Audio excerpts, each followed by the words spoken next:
Are you looking for a place where you can learn how to do professional nails? Well, you've come to the right place.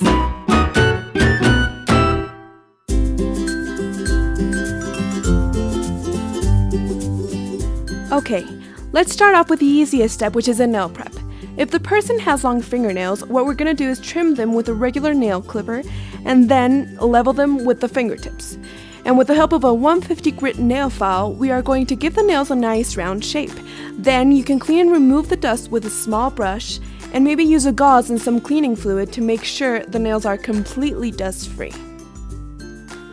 What we are going to do next is, with any antiseptic that you might have, we are going to sanitize a person's hands, your hands, and the tools, which are the pusher and the files.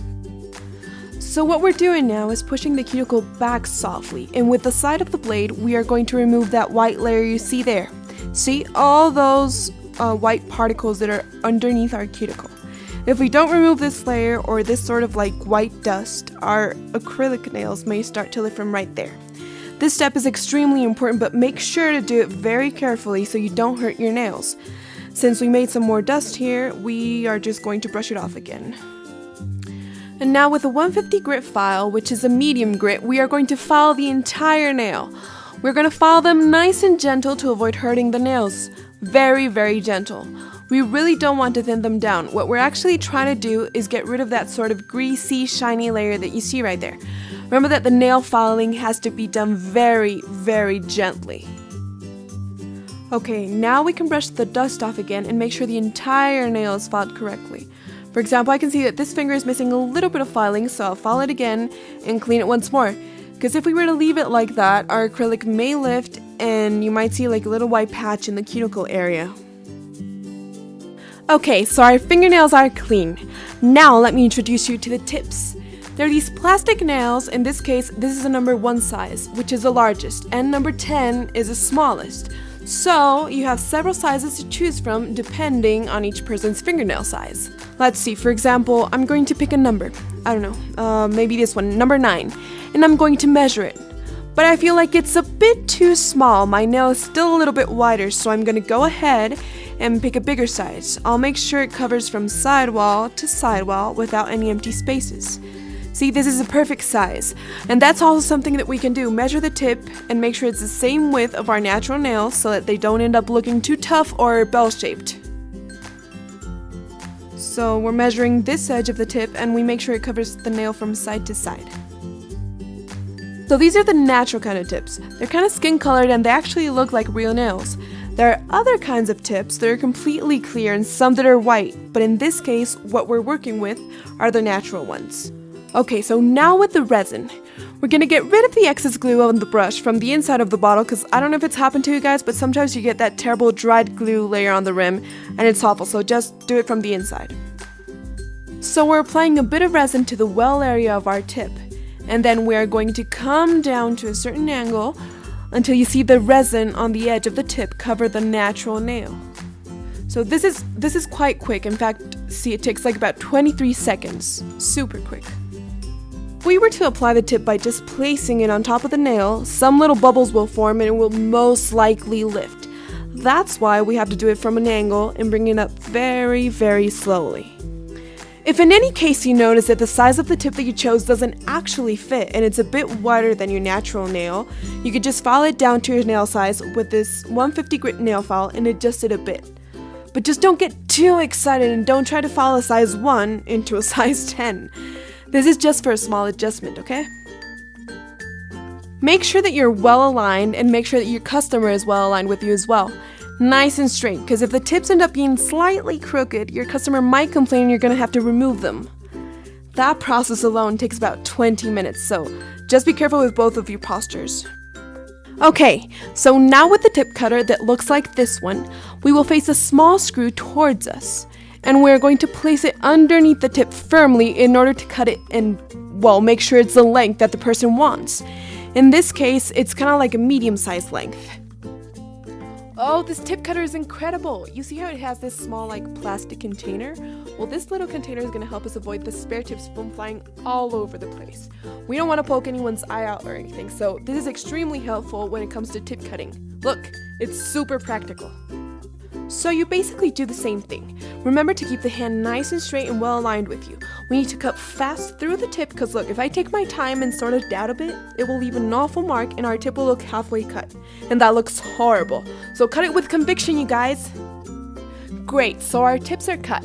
Here's some awesome advice. We can either use a tip blender solution or pour some pure acetone onto a gauze and rub it into the seam where the tip meets the natural nail. This way, we'll be able to fade out that seam between the nail and tip, and you won't be able to tell where the tip was glued on, and it will make your nails look completely natural. It's also a very quick and easy step. You can also choose to use the tip blender solution and a nail file, but that's entirely up to you. Okay, so here the tip is already blended in, and it's time to apply our adhesive. I personally like to apply 2 layers to the natural nail, only to the natural nail. It's alright if you apply it to the tip, but it's not really necessary and you'll just be wasting a bit of product. So this is about it for the nail prep. Now let's move on to the application. I got the clear acrylic and the monomer, and I'm going to use this brush. If this is your first time, I recommend you use a size 6 brush to make it easier for you. So we are going to take our first acrylic ball or bead and place it right in the middle, right where we can see that the natural nail joins the tip. That's where we put our bead. This spot right here is called the small line or the stress point. So we are going to apply a little bit of pressure to the acrylic and spread it out completely. First we spread it out towards the top, then a bit towards the bottom. The second little bead we'll apply is a bit smaller, and we are going to place it close to the cuticle, but make sure it doesn't touch the skin or our acrylic will most likely come off. So just like we did before, we apply a little bit of pressure and we spray it out from side to side to cover the entire width of our nail, and then you work your way down. Remember that if the acrylic touches the skin, it will lift. So we have to be very, very careful and very patient. So now our third bead will be placed on the very tip of the nail, also known as the free edge. We are going to spray it out on the entire width of the nail and then, very carefully, blend it in downwards. All set. So with this technique, once you master it, you'll see it's very easy to cover our nails and finish them quite quickly. So let me do this step again with all of my nails so you guys can see. Here's a nail from the side. So same thing, the small line or stress point, cuticle area, and the free edge. Work on your acrylic. The less you manipulate it, the smoother it will be. I suggest that you apply the acrylic, seal it, and blend it in. Again, try not to manipulate it too much so that you give it time to settle on its own. That way the nail will be a lot smoother, and I promise you will save a lot of time when it comes to filing.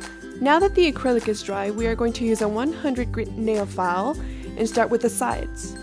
Make sure that the tip of the nail is the same width of the natural nail so it doesn't fan out or look bulky. Then we are going to file the front of the nail and give it a nice squared shape. So what I'm doing here is I'm filing what is called the sidewall, which is a part of the nail that extends from the skin. So we file our sidewall in a very straight angle. And now we file the whole nail, very softly without applying too much pressure so that the friction we generate with the file doesn't actually burn you. And use the entire body of the file. Be very cautious and make sure you don't file your skin. So as you guys can see, I'm using my fingers to hold my pinky, but you guys might need to place your finger underneath to protect your nail. Okay, so we file the sides. Look at how I'm holding the file. I'm holding it first with my 2 fingers, the index and the middle finger, and my thumb is on the back. This way I can use the entire body of the file. So here I continue to file all the surfaces, and like I said before, be very cautious and avoid hurting or cutting yourselves, because if we cut ourselves, our client is probably going to freak out and won't want to get their nails done with us ever again. Okay, now that we are done filing all of our nails, we are going to get rid of all the dust we made. Remember, with the help of our little brush. And then we are going to use this 180 grit nail file, which is actually quite smooth. It's kind of like a sponge, really. This is the final step, by the way. So we are going to file on top all the surface of our nails. It's not like the filing we did before. This is only on the surface and the sharp corners to avoid scratching. Unless you really want to scratch someone, and that's entirely up to you. Okay, so we dust our nails off and we make sure that the nails are nice and smooth without bumps and that no acrylic is missing. If you see any mistakes, now's the chance to fix them. If you don't, then we are finished with our application of natural tips. And the last thing we have to do is add a coat of polish. As you can see, this is a very, very natural application, perfect for someone who's not that into decorations and only likes to have very well-groomed fingernails that give the appearance of being naturally long. This would definitely be the perfect option for that. So we apply a gel top coat, put our nails under the lamp, and we're all set. That's all for our basic application of natural tips.